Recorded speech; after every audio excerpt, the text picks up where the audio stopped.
Radiant ও হিজলি ইন্সপিরেশনের যৌথ উদ্যোগে পুরুলিয়া জেলার মানবাজার বিধানসভার পুঞ্চা ব্লকের অন্তর্গত কেন্দা কমিউনিটি হল থেকে কেন্দা থানা পর্যন্ত এক পথসভার আয়োজন করা হয় আজ।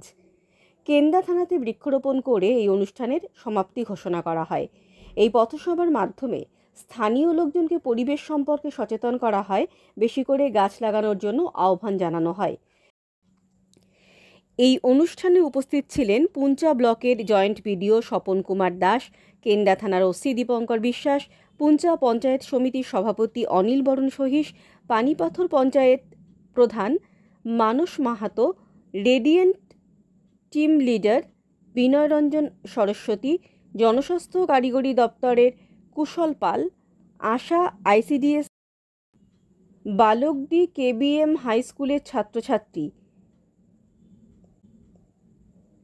দরডি হাই স্কুলের ছাত্রছাত্রী, সীতারাম মেমোরিয়াল কলেজের ছাত্রছাত্রীরা।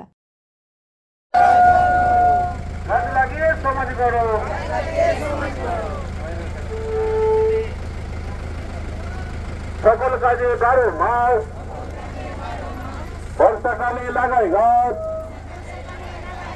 জল ধরো জল ভরো, গাছ লাগিয়ে সমাজ গড়ো, জল ধরো জল ভরো, গাছ লাগিয়ে সমাজ গড়ো।